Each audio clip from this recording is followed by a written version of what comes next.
Hi, welcome back to our weekly updates. Yes, I'm back again this week, second week of October for you good folks.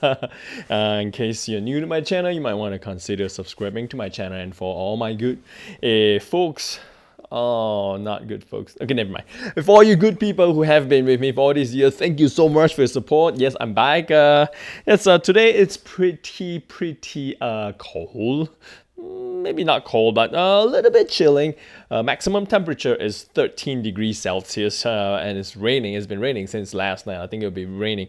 It will be raining for the whole day today. So yes, it's a chilly. So yeah, the jacket, the hat, the food set up. So yeah, diving into the news. Every week I'll be doing videos like that as much as I can to keep it going. I'll give you guys, all you good folks, the latest news trends and whatever that's going on here in Japan, from a local's perspective. Local, I mean, Singaporean, me living here in Japan for the past 20 years. So let's just dive right in. First things first, not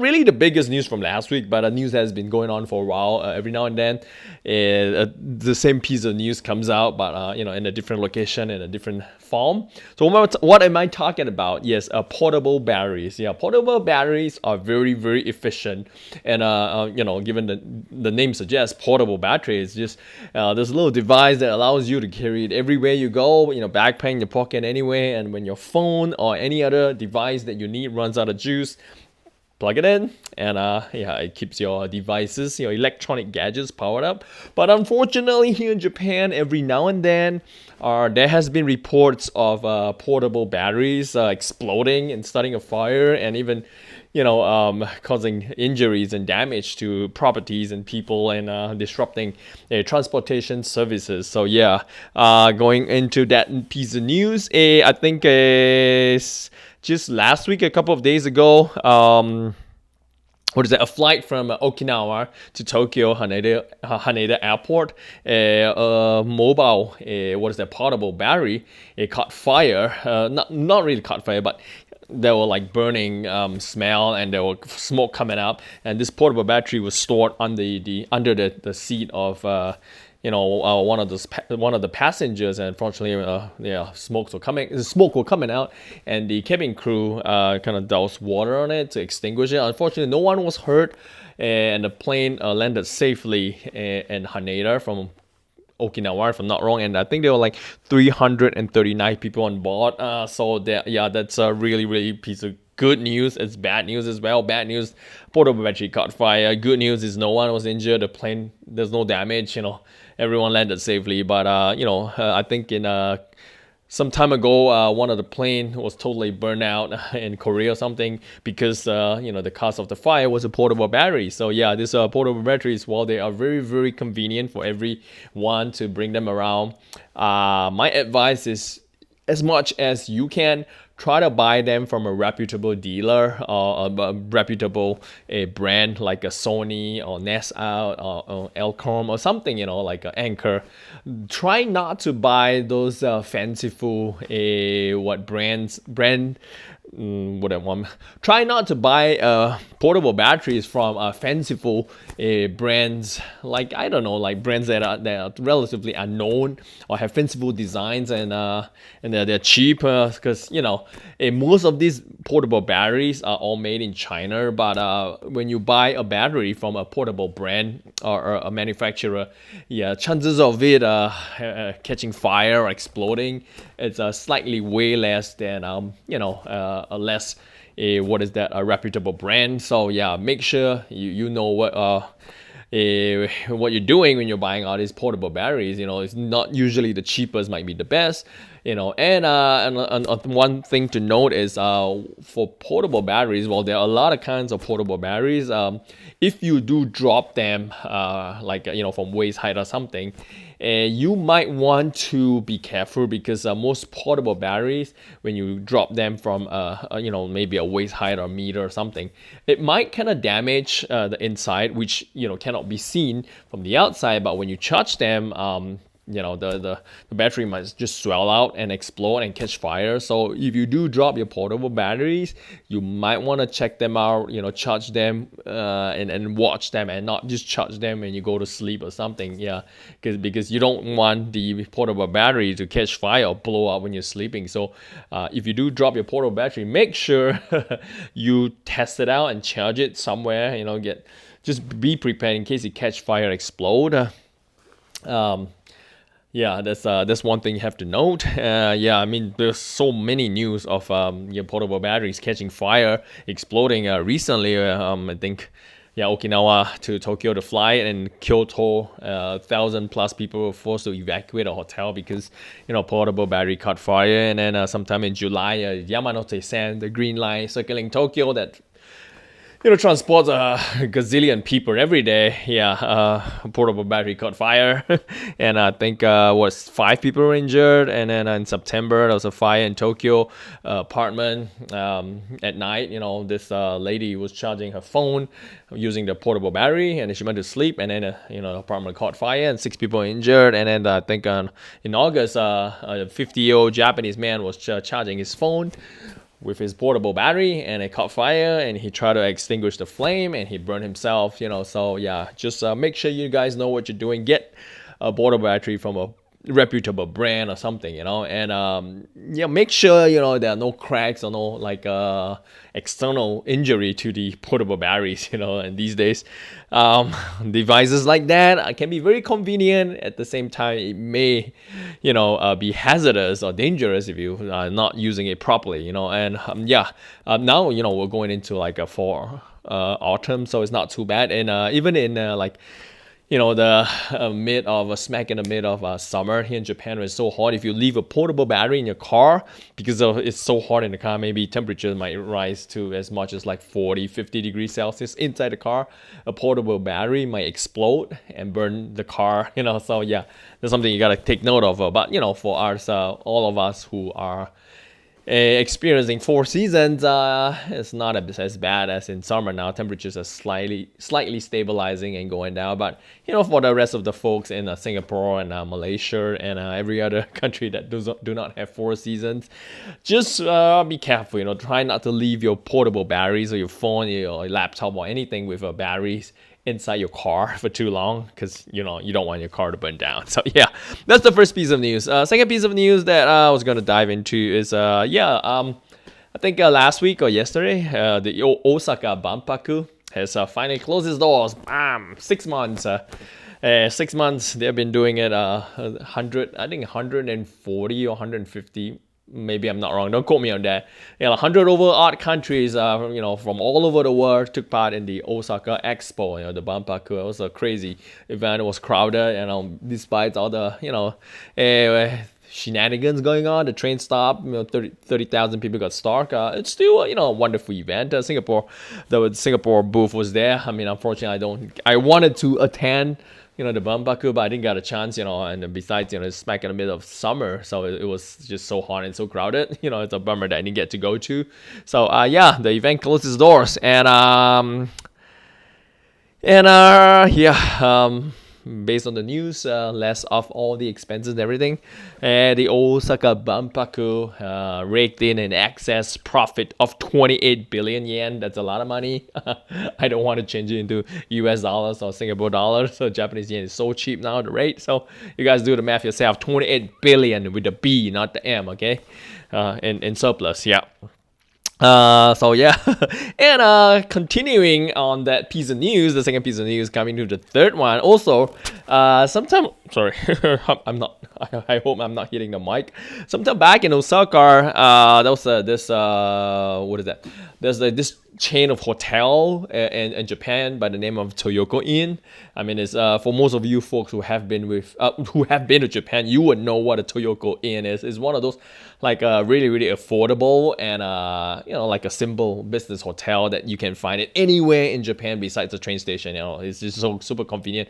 Besides Toyoko Inn, there's also this other brand called what is that? Upper Hotel. Yeah, this news is not about Upper Hotel. It's about a Toyoko Inn. A couple of months ago, Toyoko Inn actually introduced this anime or like this otaku or this nerd a special plan to their hotel. I think it's in line with the Osaka Banpaku, just to go in line with hand. They did introduce this very, very special plan, like when you checked in or when you booked into Toyoko Inn hotel, you pay an excess of 300 yen, which is like a $2 or something. They will give you like a small tiny set of pajamas in matching, the top and the bottom, in a small size or like a medium size, but the small and medium doesn't relate to human size. It's basically for your little dolls or your little like plushies when you bring them around, because some people like to bring toys, like dolls and plushies around when they travel, not only here in Japan, where there are so many like anime and fans of different products, but also for international clients as well. Like my son, he's a cute little boy, he's like 5 this year. He likes to bring around his like Disney Olome, like a little like turtle or tortoise character anywhere he goes. He's just like his comfort toy and he loves it.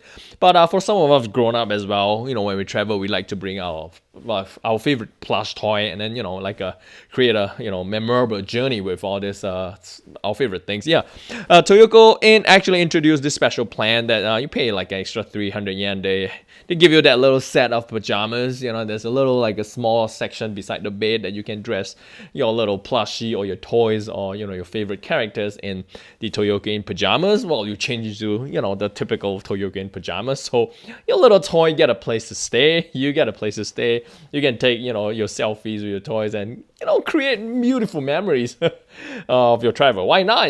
Kudos to Japan for doing that. I've not seen or heard anywhere else in the world doing things like that. Welcome to Japan, the land of Hello Kitty. Pardon the weird card, but I thought I had a fresh battery inserted into the camera where I'm filming from, my Canon 5D Mark IV. Unfortunately, the video got stopped halfway and the battery was dead. Maybe the battery is faulty or it's an old battery or something. I don't know, but sorry for the weird cut, but let's just dive right in.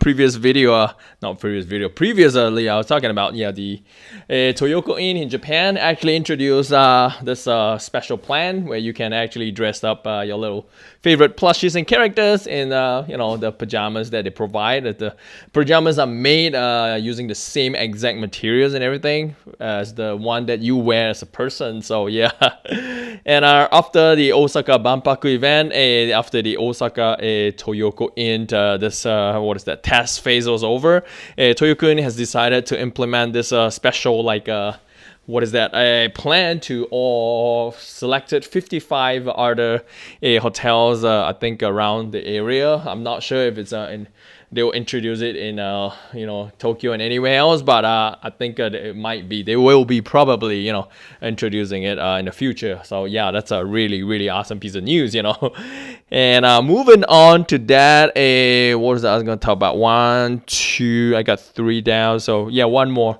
Unfortunately, might be a good and bad news, depends on how you want to view it. Human made, I don't know if you've heard that before. Human made is a clothing label that was created made by Nigo. And Nigo, if you don't know who he is, Nigo is basically the owner and the creator of Bathing Ape, Bape, Japan. He's a very, very, very prominent designer here in Japan, very, very well respected. And he had done collaborations with a lot of other brands like Adidas, and whatnot. But Human Made was a clothing label that he started like a couple of years ago. And Human Made products, apparel, like clothing, t-shirts, are very popular here in Japan. And recently they had a collaboration with Pokemon. Yes, who doesn't want to collaborate with Pokemon, so they had this very, very limited special run of Pokemon made designed t-shirts and I think other clothing as well that went on sale. But unfortunately, because it's a very, very limited run or something, it's all being sold out. So good news and bad news. But you can probably find them in off the market sites, brand new and unused at slightly premium, or maybe a lot of premium, because who doesn't want to flip this? But don't flip it. It's not a good thing to flip it. But who am I to tell you what you should and should not do? But unfortunately, from the official sides, everything is sold out. There's no news whether they will restock it, which I highly think is they would not restock it. So basically, if you want to get them, you can only find the used the auction sites or the used sites in Japan to hunt down the Pokemon made designs done in collaboration with human made the clothing labor. So yeah, that's next piece of news. And then going on forward, I think in my previous video I talked about Starbucks in Japan having some Halloween specials. So today I actually drove out. Yeah, I know it's raining, I know it's cold, but yeah, I actually drove out to the Starbucks in my neighborhood and picked up the sorry I picked up the what is that, a Halloween special, a berry drink. Basically it's a half in purple, half in red. It's interesting. I think it's about like 717 yen or something with tax. So yeah, I mean, I'm not supposed to drink cold drinks on a cold day. I prefer drinking hot drinks on cold days. But I just wanted to try that. I don't usually spend money on Starbucks products, but once in a while, yeah, why not, So I think my favorite drink, no, not my favorite, but my every time I go to a Starbucks, I will get the, what is that, a dark mocha frappuccino without the cream, because I'm not a fan of whipped cream, but that's basically my go-to drink every time I visit a Starbucks anywhere in Japan, because it's just I like that particular drink, so I always order that. But yeah, this time around I decided to try the Halloween one. It wasn't too bad. But they had cream on top and a chocolate sauce, and then they put in a very cute cat-shaped chocolate on top. But without the cream, I don't think they can put the chocolate cat or something on top. So I decided to go with the cream version. The regular version with the cream and everything. It wasn't too bad. I thought it might be a little bit sweeter than most drinks, but it really wasn't that bad, and then they had like crunchy bits of stuff inside. I tried it. It wasn't too bad. Yeah, I liked it. And at the end of the drink, you gotta open up the cap and try not to make a mess of it, and then you try to fish out that cat-shaped chocolate and then indulge in the chocolate. Yeah, so that's just the news from Starbucks. So basically, yeah, this week wasn't too bad. Had a great week. I hope you guys had a great week too. Not too many crazy news coming out from Japan. But unfortunately, after being in Japan for almost 20 years, living in the countryside, I don't usually encounter weird and unfortunate incidents. But over the weekend, unfortunately, I encountered my first Japanese Karen here in Japan. Yes, it was an unfortunate encounter. There were no crazy, issues going on. Basically, I had my car parked in a parking lot, but because it was very crowded, there was an event going on or something. So yeah, I tried to move my car in such a way that I could back it out, and I was picking the stuff in the back, and this Japanese Karen drove the car in this full parking lot and kind of park in a slot that has no markings. Basically, when she parked in that particular like a space, which wasn't a parking lot, I couldn't back the car up because it was very crowded. So I politely told her I'm gonna leave anyway, but if you park your car again there, I can back it out. And she's like, but I'm late. And I'm like, yeah, but I can't get my car out, so I don't care if you're late, So very typical Karen behavior, very not common for Japanese, to behave in such a manner. And she was like, so you're from Nagano? I was like, yeah, but what has that got to do with you? And she's like, yeah, but I'm a local. So I'm like, by telling me you're a local, what do you even mean? Okay, you're a local, so you can do whatever you want. You can don't follow rules, come on. So yeah, unfortunately, Karens, they're all the same for all around the world.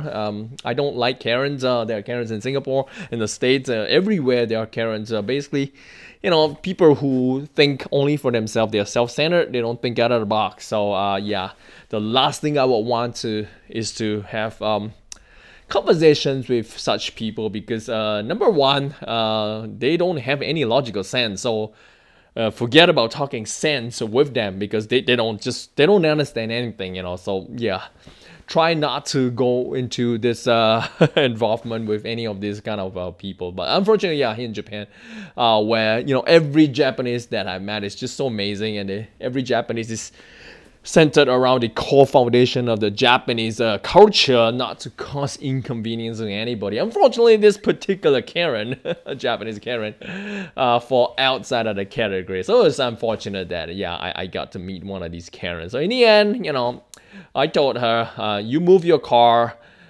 out of the way. I backed out. I give you my parking lot. You free to do whatever you want. You go on your way. I go on my way. Sounds cool? And she's like, whatever. I was like, okay. So yeah, I backed out. She backed out. I gave her my slot. I drove to another part of the parking area and packed all my stuff and everything. No, she didn't even say thank you. Nothing. She just stomped off. I was like, come on, Even if you need to go to the toilet and do your business, you would first need to go to the toilet, lock the door, and remove your clothing, and make sure, everything is clean, and then you sit down. That's a process, But yeah, she's like, so God knows what she's up to. But, maybe her pet goldfish died or something, but it's not my problem. Who am I to say, But yeah, unfortunate. So yeah, maybe you guys might want to share with me with your stories, about the different Karens that you meet, and maybe we can talk about that in the future. But yeah, basically, that's it, for what is that? This video for this week, second week of October. That's as much as I can find for you guys. I hope you guys are enjoying this series of videos that I'm doing. I'll definitely continue to do it as much as I can, but I will need your support as well. So yeah, just help me chalk up more hours in my videos, because I'm trying to hit a particular target. I'm still like a couple of thousand hours away off from my target. So yeah, help me with that. So with all your support and everything, I'll continue to do videos for you guys as much as I can. So yeah, once again, thank you so much for checking out my videos. That's it for this week. I'll see you guys next week for more news updates and latest trends here in Japan. Take care and bye.